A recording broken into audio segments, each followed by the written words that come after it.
Welcome to The Truth in This Art, where we explore the connections between arts, culture, and community. I am your host, Rob Lee, and today I'm excited to have you join us. And the us is me and my next guest, who is a multidisciplinary artist whose groundbreaking methodologies, including NeoChaos and Raktism, have established him as a powerful voice in abstract art. His latest exhibition, The Third Future, a self-portrait, is a part of the Peak Artist Series at the Top of the World's Gallery in the Sky. Please welcome my next guest, Ainsley Burrows. Welcome to the podcast. Hey, how you doing, Rob? Thank you for having me. I'm doing great, and thank you for coming on. You're almost a mystic, That's the thing. Like, I see your name popping up at all these different places. I was like, is this dude real? Is a real guy? You got the fits on. You look a little bit like a spy. Like you're always coming from some sort of like function. I'm like, I don't know if this is a real dude, but it's good to see you in the flesh. I think I'm a figment of Baltimore's imagination. So we're here though, and that's one of the things where, it's like when forces come together. I'm trying to be more of a recluse, right? And people not know me, and they'll hear me, and they're like, "Oh, that's Rob," but they don't see me, right?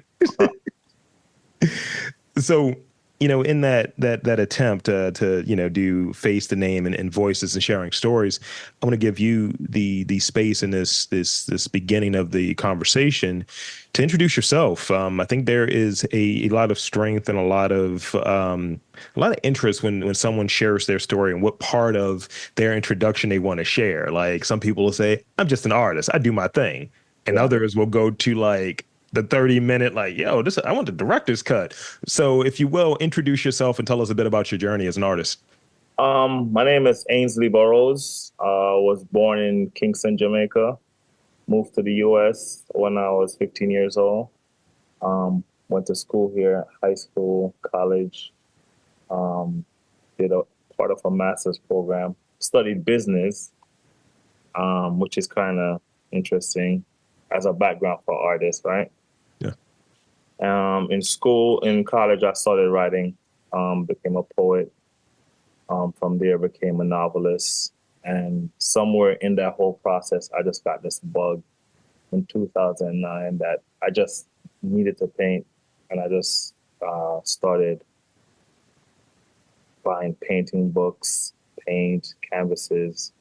And just over time, and a lot of study and research and reading and stuff like that, I kind of developed a kind of a technique or a kind of a voice through copying people that I liked or whose work I saw was interesting, and then trying to figure out how they do their work. I kind of figure out how to express myself, how I wanted to express myself. So, but at the core, I'm a poet. So, and thank you for that. And I and doing the research and then having the questions and then updating the questions and then updating the updated questions. Yeah. It's a lot that's there. And when we have these periods where, as I shared before we got started, the path was being a comic book artist. And I'm here with microphones in front of me. So, it's something at the root of it that you always go back to. But there is a point where we have this shift, right? So 2009 for me is when I started podcasting. That's when I started this pursuit. Yeah. So is there a point, a touchstone for you that you want all in on art being a direction? I too have the business degree, that background, specializing in marketing and all of that. And Morgan State University, shout out, and, business admin and all of that good stuff. And it was going to be the sort of have the Dijon job and have that corporate ladder sort of move. And I did a pivot 2012. So what was sort of the creative pivot or the period in which you decided to go all in on art? Oh, mine was kind of easy. I was in graduate school in a master's program in business. Studied accounting economics undergrad, but I'm from a Jamaican family. A lot of people are like, they're from like families, from immigrant families. They tell you 3 or 4 things you should do. Either be a lawyer, a doctor, do business or engineering. Yeah. And those are your only options most of the times, right? So I was like, let me go get this master's degree.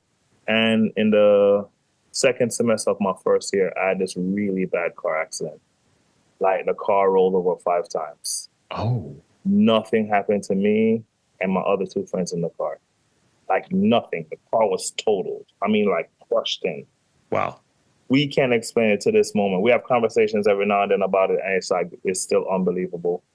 And after that, I went back to classes, and I'm in the classes. The teacher's talking, and I'm not hearing anything. It doesn't matter. And I just decided one day in the classroom, I was like, I just died. Yeah. I'm gonna do what I really love doing, which was at the time writing. Yeah. And really it was just like creating art.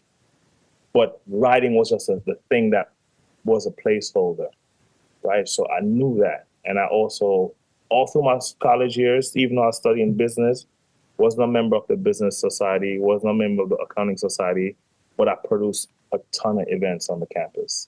Yeah. So I realized like the thing I really love doing, I was doing it already. So I was like, that's what I'm going to do with the rest of my life.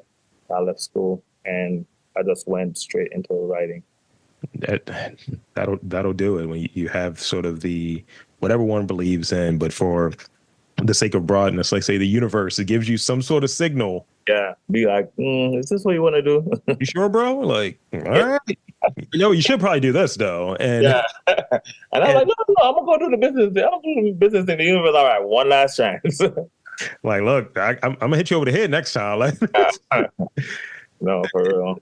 So and thank you for that. And also, is one of the things I'll share with you that if I go back to high school a little bit, right, I may have been writing a little poetry here and there. Like again, there's some overlap in certain spots, yeah, right? I don't think it just pops up. Like, I think in the end, if you pay attention to the things that you do most for fun, Yeah. it'll most often be the thing that you either end up doing or regret not doing.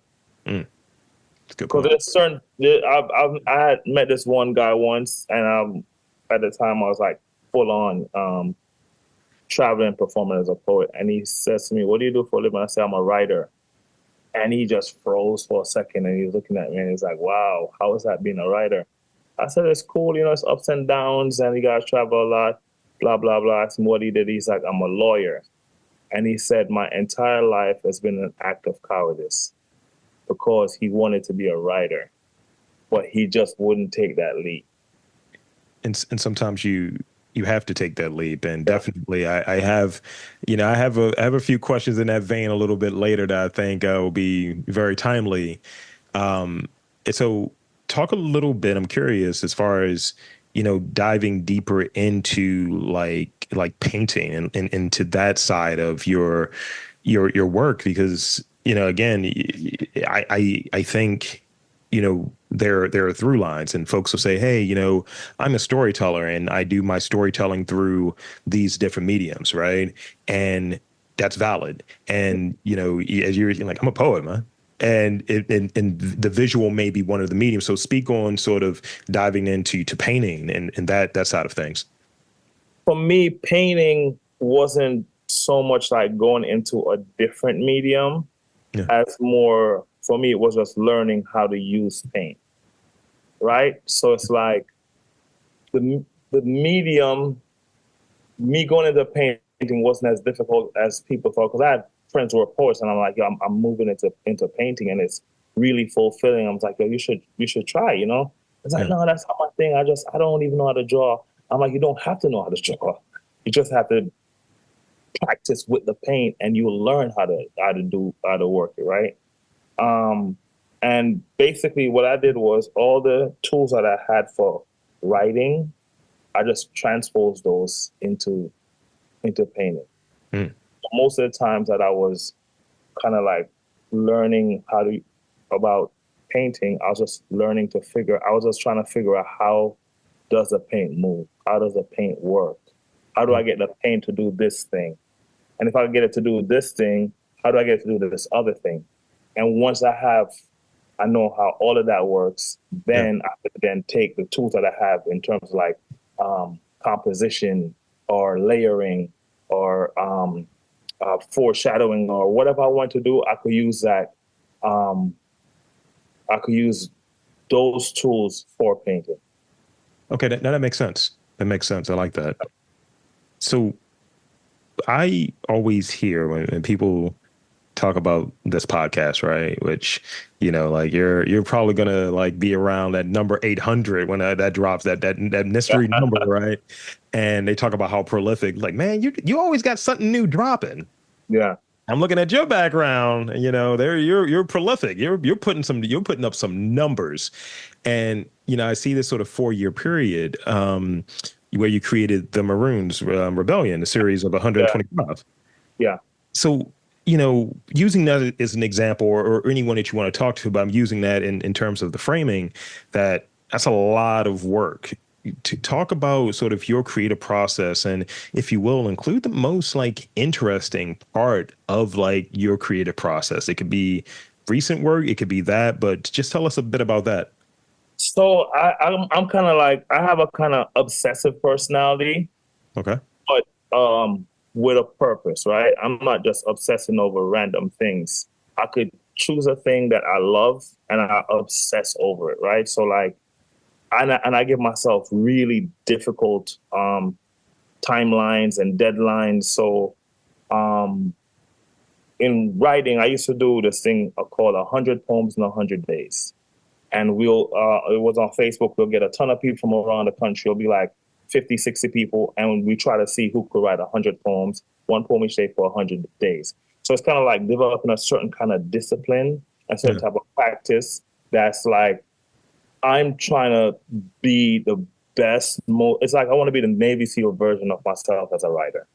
Yeah. Like, I'm not trying to be in the regular infantry. I want to be special forces. And that's how I approach poetry, events, anything that I do. I try to do it to a level where it's like, I don't want to walk away or wake up one day and be like, man, I could have tried harder. Yeah. Because I've had that in my life before. So I want to be like, hey, listen, I said I'm a painter, I'm going to paint. I said I'm a writer, I'm going to write. I'm not going to sit around and be 20 years later and I have 10 paintings, or 20 years later and I have one book. So I set a schedule. I want to put out either a book or a CD each year. And you try to follow that pattern. And after a while, it becomes just a norm for you. Yeah. So that's kind of what I do with the Maroon series. Yeah. Set a goal. This is how many paintings I want to do. And I just keep on schedule. Yeah. See, that's what that business mind, slides, because it's the same. Like I, did podcasting for about 10 years. I had a specific schedule, but it wasn't as taxing as this one could be at times. So at the beginning of a year, or even 3 months before the beginning of the year, I'm thinking through a production calendar. What are the themes? Who do I want to reach out to? How many do I want to do? And having a system in place. And, and it doesn't even feel weird. Like when folks come to me, like it was a period in this sort of arc of interviews. I think 2022, I did almost an interview a day. I put out 333 interviews in a year. And people was like, damn, that's a lot, man. I was like, I know, but I love it and I enjoy it. And I have a system for it. And, yeah, you should do less. It's like, yeah, maybe if you did it, you should, but I'm doing this. But then it naturally comes down to something where it's not being, sort of lazy or anything along those lines. It's like, all right, I think it's naturally progressed in this direction where maybe I want to do one per week and then do these other things that are of interest for me and keeping it fresh. Yes. So like you're right. So like the Maroon series was a specific target for a specific thing, right? So I do series painting. So I'll be like, okay, I want to do a series of say 15 paintings, and I set a timeline because I think a lot of times with artists, and I don't know if it's artists per se, more than the story that artists are told that artists should be. That artists wait for inspiration, and we wait for this bug to hit us and go. And that happens once every now and then. But I think artistic discipline and rigor is more important than waiting for inspiration. And that's just me thinking about like, who are the greatest artists that you think about? You think about Picasso, you think about Dali, you think about Jean-Michel Basquiat, and you look at how prolific they were. Yeah. And a part of the reason why they're remembered is partly because they're so prolific. Yeah. No, that's super true. It's just like, it's sort of the attempts. Like, Yeah. I know, and I'll move into this next question, but I know one of the things that comes to mind, I think of actors, and as you remember, I think it was an interview with maybe Sam Jackson, and he was like, "Yeah, you're doing so much stuff." He's like, "I'm a working actor. I'm working. I'm not a movie star. I do one every 2 years. It's like you might see me in 7 things, this year." And sort of figuring it out, and I like to keep busy, and I like to explore things that are of interest, and I'm hearing that of you, and the last thing I'll say with it, it's like you're doing a creative version or the artistic version of the Hard 75. It's just like, look, man. Yeah. Yeah. So as far as any themes that tend to show up in your work, whether it be because you touched on series, what is like a recurring theme, if any, that show up in your work on and on? Recurring theme, I think, from a young age, just from the people I grew up around, my family, growing up in Jamaica, at the core of my work, like if you was to strip everything away, it's this kind of search for some kind of justice, or I'm the person that goes for bat for the person. In Jamaica, they call it the small man, right? The person who doesn't have a voice. That's where most of my work at the core is about. The people who get overlooked, the people who don't get to be in the fancy places, in the fancy rooms. And if I could be that voice in that room for them, that's what I try to do. In whether it's poetry, whether it's music, whether it's painting, it's always some of that subtext in there. Because I think that's kind of a part of who I am as a person. So there's an activist bent to it.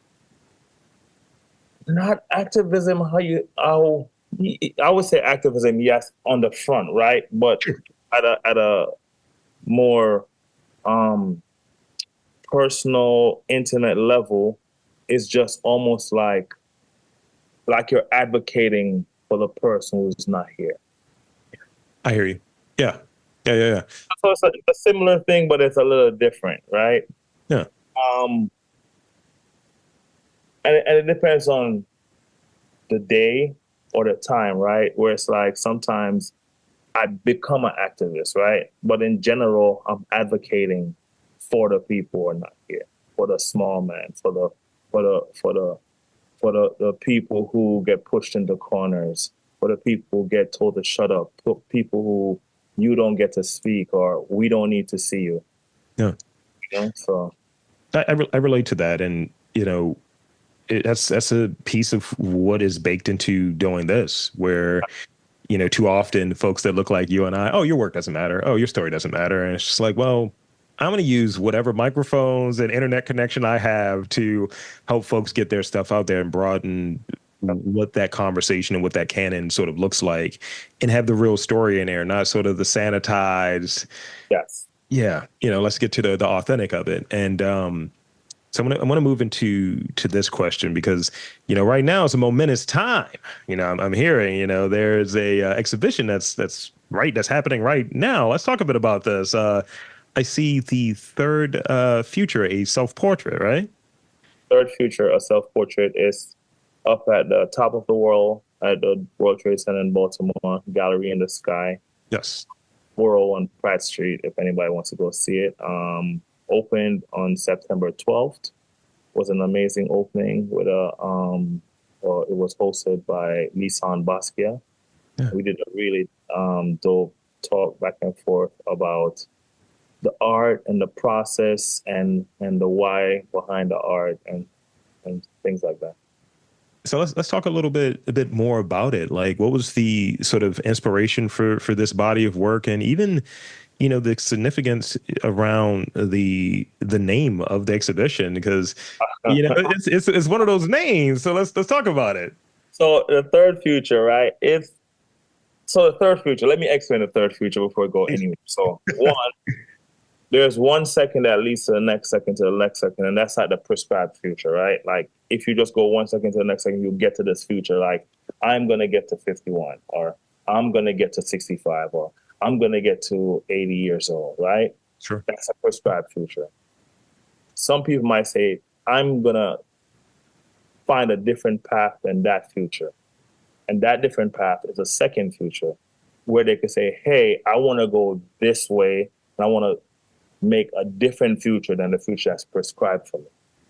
So those two futures, I want you to imagine those two futures not existing, and you took the third future, which is a future that you can't really think of what it is, and it's all possibility. And that's the third future, where you can't even imagine what it's like, but you can make whatever you want it to be that thing. So that's what the third future is. It's like this, it's almost like, you ever seen in The Matrix when Neo was fighting? When he came out of the first future, it's fighting the robots, the machines. That was the second future. The third future is when he was just like this, and it doesn't even matter to him anymore. Right. It's like you're in a space where everything is possible and you could do whatever you want. That's the third future. Like it. So the third future, a self-portrait now. Yeah. It's all abstract paintings, and people don't think of abstraction as a form of portraiture. Sure. What I've learned over time is that you could only make the art that you are. So even though it's abstract work, it's still a picture of who I am. It's still a picture of my experiences that I'm putting on the canvas. So that's the conversation that's going on with it. Love that. Love that. And so what was the, like, going back to that previous question, maybe I set this up as far as like I was mentioning, sort of, the 4 years for that series. So so for the body of work here, what was the, timeline for the paintings that were produced for this body of work? So it's interesting, right? So I might take 4 years to do a series of 125 paintings. Yeah. It took me my entire lifetime to learn that information, to have the conversations, and to visit the places and see the people and all this stuff. So for the third future, the actual conversation started probably a year ago, year and a half ago with Kirk, who was a curator for the show. And we talked about all kinds of things, and we went like deep, wide, different directions to kind of figure out what the show should be about. And then, like after you meditate on it a little, it's like, boom, it's there, right? And we got it. And I started painting at the end of May. June, July, August. And I literally finished the last painting because I was going to finish, I had the whole series done. Sure. There's one like 23 foot painting. There's 23 feet. And we're looking at it, me and my partner, Laura, we're looking at it. And I'm like, this doesn't fit into everything else in the show. Yeah. And this is like, what was it? It was August 23rd. So I'm like, okay. August 23rd. No, it was probably like August 21st. Okay. We had a show on the 23rd. So I'm like, painting. The soiree is 2 days later. So I started the painting, but I have to stop because we have to do the soiree. Do the soiree. The day after the soiree, I'm like, my throat is weird. COVID. I get COVID from the 23rd to like the 31st, maybe the 1st September. Maybe like the 30th. Like it's like a 4 week, but like from Friday to the following week, Sunday. And now I have like just a few more days for the opening of the show, but we also got to break down all the paintings and bring them into the space and re-stretch them. So, all right, you with the tight wire. All right, now. So literally, and strangely, because of the way I paint, I was able to get it done because the way I paint is I will spend 8 hours with a canvas. Mm. Just I'm with the canvas the whole time because the energy that goes into the work dictates that I have to be there with the canvas, right? Yeah. It's not something I could just be like, I do this a little bit and go away and come back. I just have to be with it for hours and hours and hours. And I'll take a break in the evening and I come back and I'll do another 8 hours, like a full on job, but it doesn't feel like a job. It's like, I love doing it. Right. So, we got the last piece done. It was barely dry enough to be able to unstretch it, roll it up, break down the frame, take it to the venue and restretch it. But we got it done. So using that last piece, I'm real curious now about this part. What fuels you? When I'm, doing something like this, I make sure I got the proper amount of coffee and then I had like some good carbs or something. I treat some of these things, they can be physical, like a workout. What you were describing sounds like a workout. So what is fueling you from a macronutrient standpoint?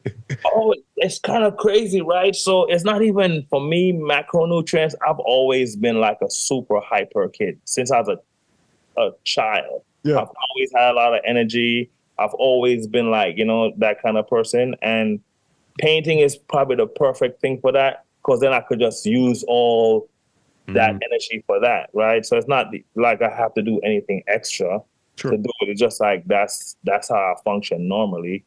So, and once I get locked in, like nothing else matters. I'm just doing that.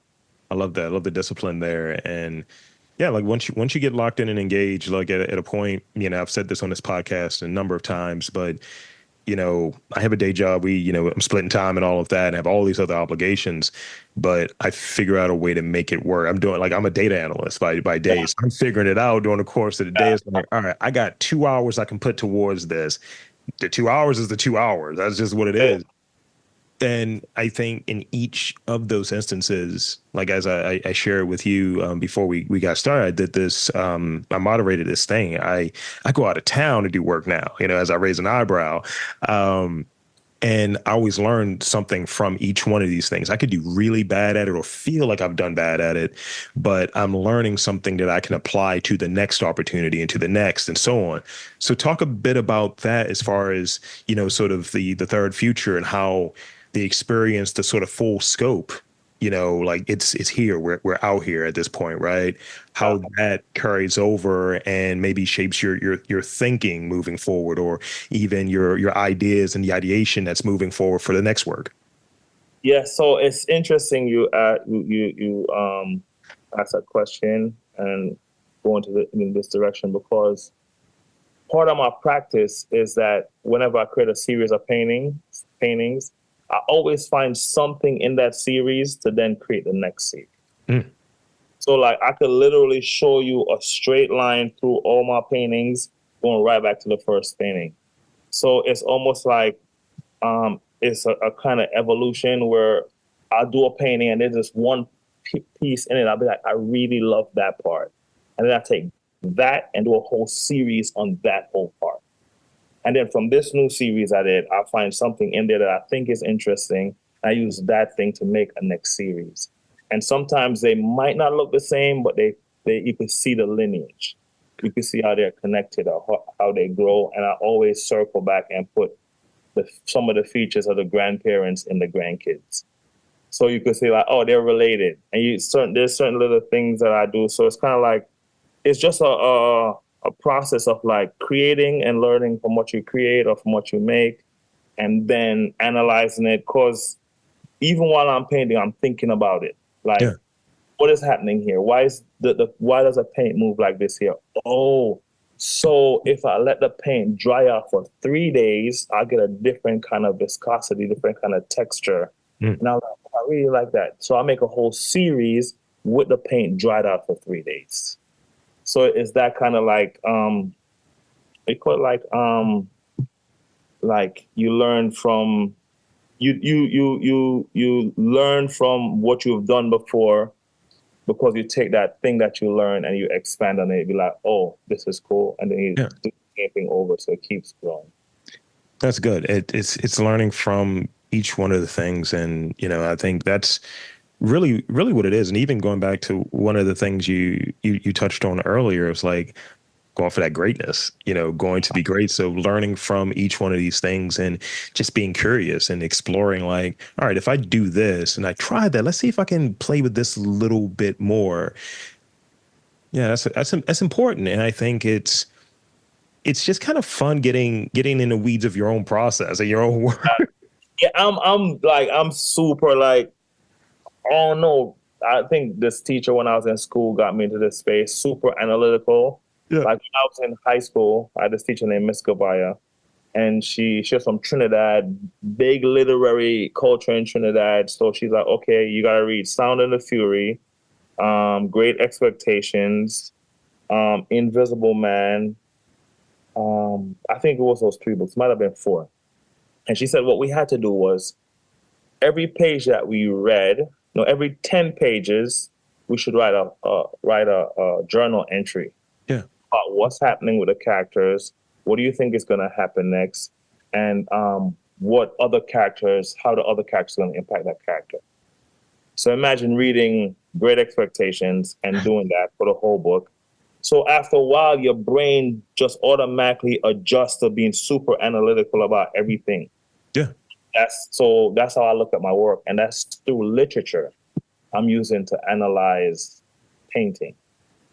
Yeah, we're on the same wavelength. We have some similar way of thinking here. And and before I move into these last two real questions, I think about, I always go back to this one class in high school. Like I watch a fair amount of movies, and I go to this one class back in high school. It was a film theory class, and it's I'll be 40 in January. And so I'm going back to high school. I was 16 and I still carry over this sort of, this is how you watch this movie.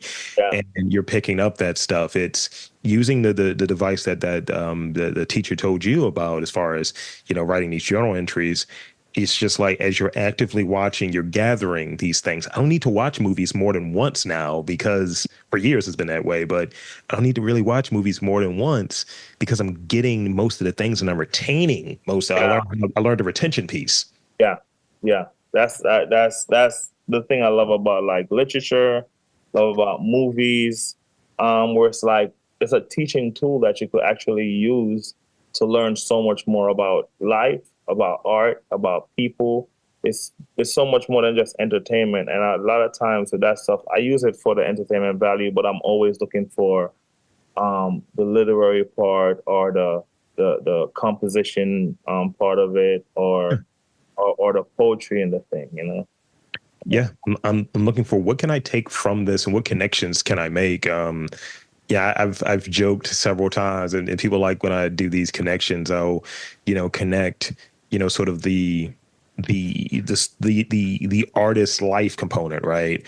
That maybe a musician, let's say a jazz musician, might have to a comedian, and connect sort of other types of musicians to chefs or what have you. And those lines are there. And until you mention it and try to explore it and really get into the conversation around it, people don't see it until someone actually poses it. And I'm talking about the person that poses it.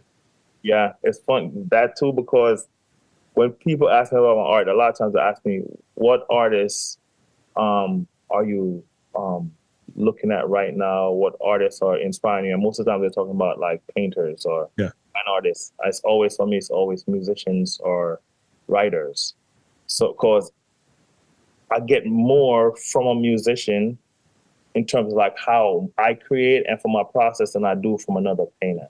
Yeah. And I get more from a writer in terms of just like layers and context and subtext and all that stuff from a writer than I get from another painter. I look at paintings a lot of times more to look at like technique, like, oh, how did they do that, right? Sure. But in terms of like the feel of something and the movement of something, I always look at music. And for like texture and layer and like composition, I look at novels and writers. Yeah, I say it all the time, and I teach podcasting as well. and, sort of like the theory and how I go about it. And folks say, so who do you listen to? I was like, I don't really listen to too many podcasts, or at least like interview podcasts. And part of it is I feel like, some of that stuff inevitably creeps in, and that's not what my aim is.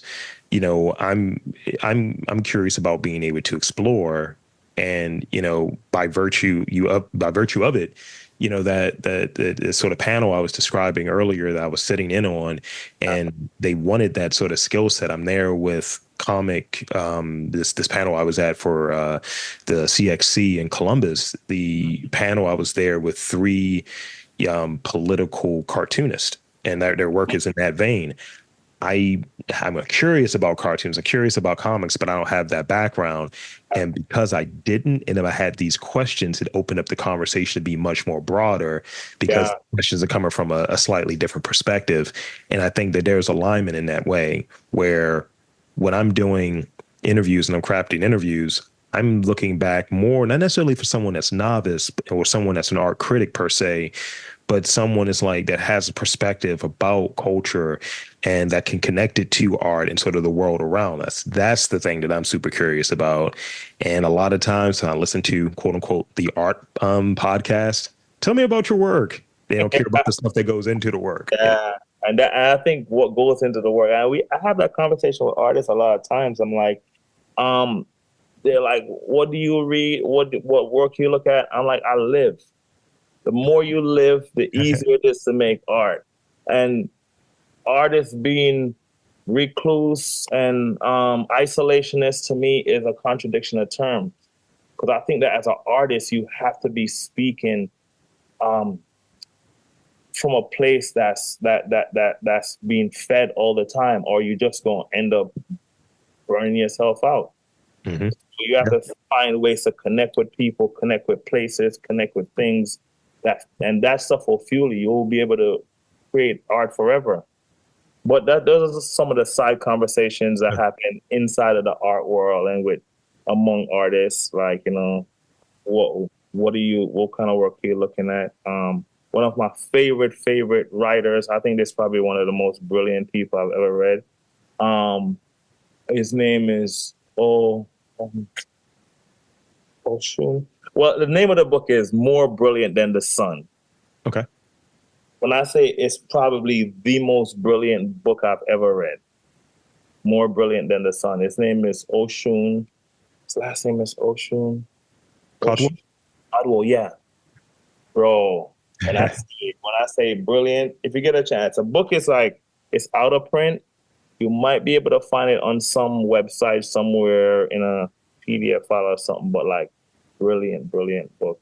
And that's the type of stuff where like he makes these connections between things that you wouldn't even make connections. Like he's connecting a DJing to time travel, whereas this time signature on a record that he could have the people hear in time, and he could turn it backwards and moving the people through, and it is just brilliant. Yeah.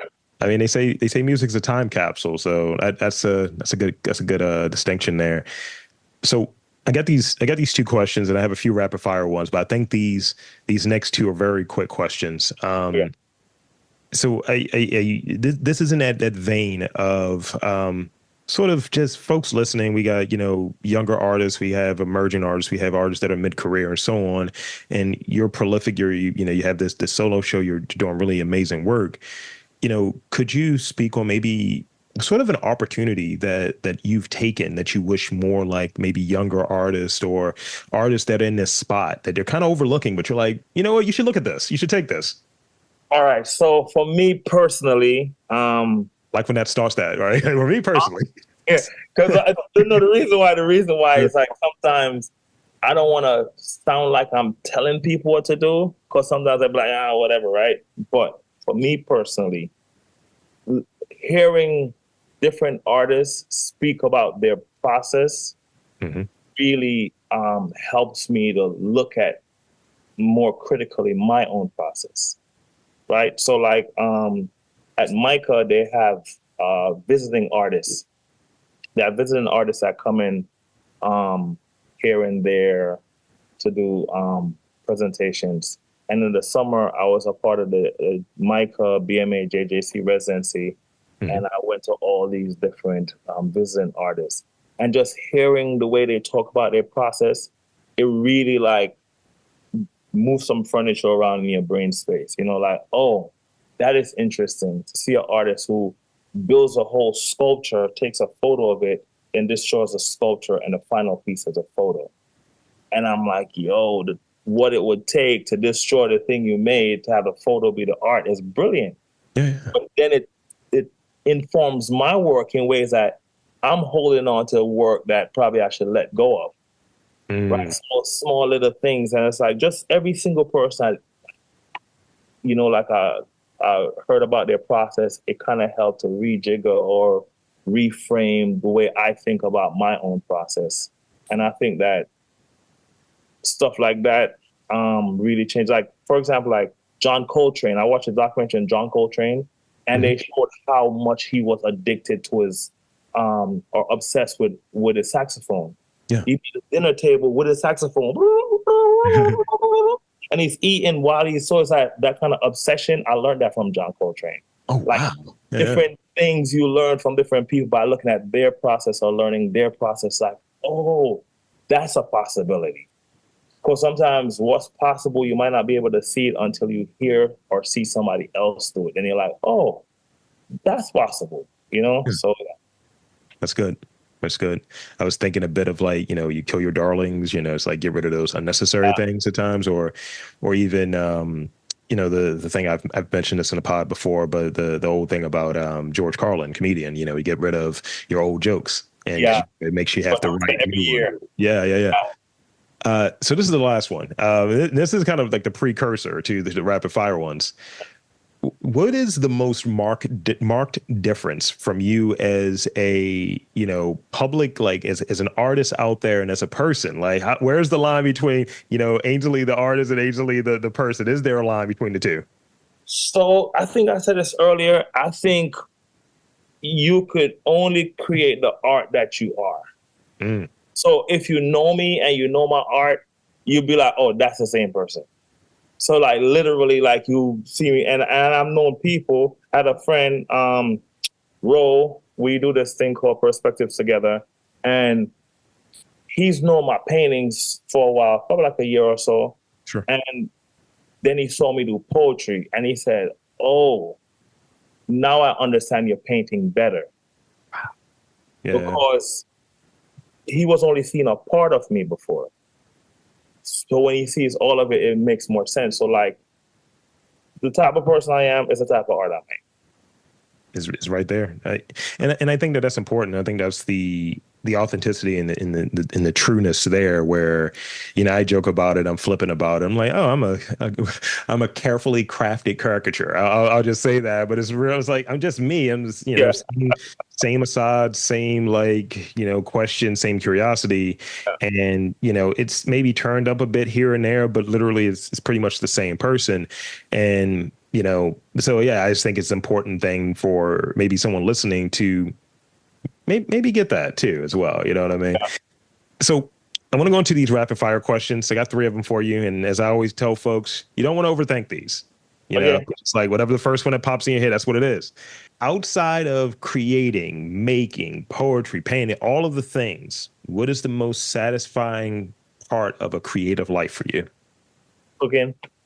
What is the most satisfying part of your creative life? The most satisfying part? Yes. Cooking. Really? Yeah, like the end of the day, I finish painting all day, making a meal. You're giving me another question, my guy. Like, now I gotta ask, what do you like to make? Why do you food? You don't always ask about food. What are we doing? bro, I burn. Like I could make anything. Like I cook like almost unlike my regular schedule, not like when everything is coming at me, regular schedule, I cook every single day. I love it. I make Jamaican food, whether that's rice and peas, ackee and saltfish, jerk chicken, curry chicken. I could make all of it. I could make black beans and rice. I could make a dope ass pasta with pasta sauce. I make all of it. Like I'm just curious, so I learn how to make stuff and I make it. Look, man, I'm gonna reach out to y'all. Like, I need to know how to make cocoa bread, man. So, like, I'm gonna reach out to you. Um, I want to move into this next one. Like, the image that I have for this conversation, I'm going to put up in the socials and sort of just your profile on the onlines. Obviously, fashion is a consideration for you.